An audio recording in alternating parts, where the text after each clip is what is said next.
And so when matter is being entrained into the MECO, is that the only thing? I mean, it's all matter. Is there other forms of energy that are being entrained into the MECO? And then what does the MECO do with all this stuff? Absolutely. So what we have to think about is, of course, we see matter everywhere in our galaxy organized as solar systems, planetary systems, an object whose mass is dominated by the sun and who has, incidentally, a large number of orbiting bodies around it. So in our solar system, seen to be typical now, you have a sun having a sun's mass of hydrogen, and then the next planet is about only 1,000th as heavy as the sun. That would be Jupiter. And in total we have 8 or 9 planets in orbit around this thing, and those are substantial but still not big on the scale of the sun.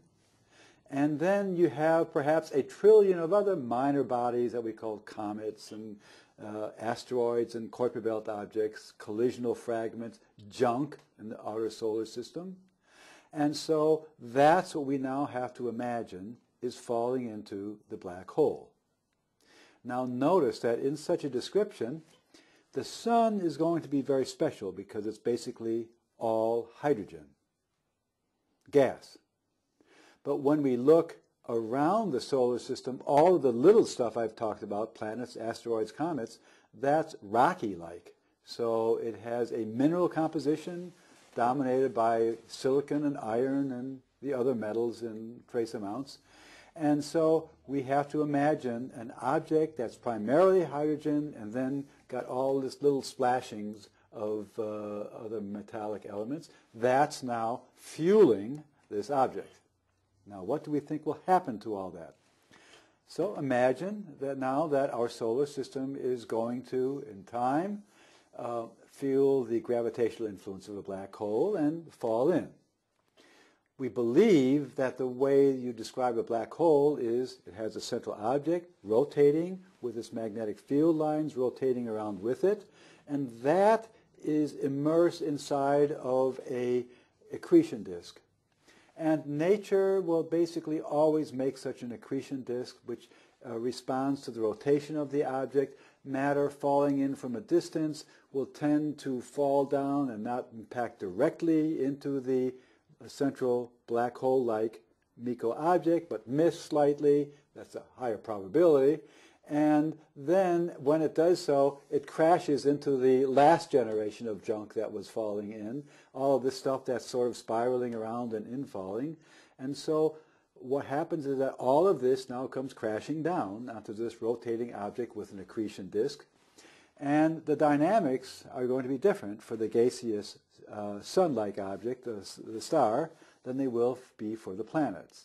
The sun-like star will begin to evaporate, but it's still quite far away. That means that it's going to feel the radiation pressures from this object, from all of its emanations, and it's going to start to feel the magnetic field in any of the particles near its surface that are ionized, and those will get trapped in the magnetic field and get spun out. So anything gaseous will be quickly ionized by the X-rays that are strongly present around this thing and will re-evaporate and blow away. That will create what astronomers then call winds, and what we call this inner structure of rotating field lines, we call that a magnetic propeller.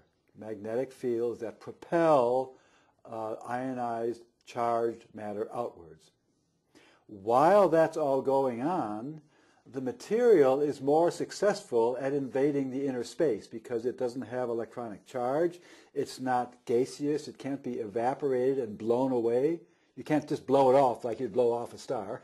And so it will be more successful in crashing down on the accretion disk. And as it does so, it will get swept up by the accretion disk and start its orbiting, and then it's in spiral, attracted by the gravitational field at the center. And so you will have blown away most of the gases by this process, and you will then have in spiral by the more metallic cores of planets and by all of the asteroids, cometary, Kuiper belt object, junk. And as that falls in now, sizable chunks will fall into the object unless the temperature is so hot as it is that it vaporizes the stuff, and that blows it out. But to do that, to vaporize it, you have to get it in even closer. And so what's going to, in fact, happen then is the matter starts inspiraling until it feels the magnetic field line strongly enough that it vaporizes at temperatures of about 100 million degrees. That evaporates the matter. You get now iron vapor, silicon vapor, copper vapor, and so on. That gets ionized by the electrons, and that now produces ionic particles that get caught up by the magnetic field. And just like the star did then, but starting closer from the center, they blow out. And so you eventually actually don't have it fall in. And so what I'm getting also is that in some way the MECO object itself regulates the spatial relationships between all this junk in there and keeps order. Would that be accurate? Very, very interesting and accurate. Very good perception. Congratulations, Tom. Take a bow. What in fact happens is, just as you say, the MECO object is probably self-regulating.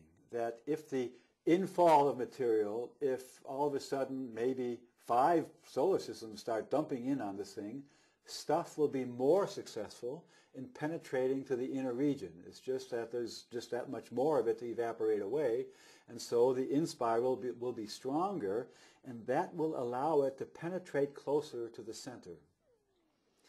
That will cause it to create even higher temperatures, but ultimately, as near as we can tell, material doesn't actually fall down onto it. What we see when we look at it is that all of this stuff does ultimately evaporate and then blow away or get swept out by the winds that the rotating magnetic fields create. And so more accretion means that there's closer penetration to the central region. That also reorders the inner fields a little bit, and you get a different kind of behavior in X-rays and radio emissions. That gets a little bit more complicated, and I've dealt with that in scientific publication.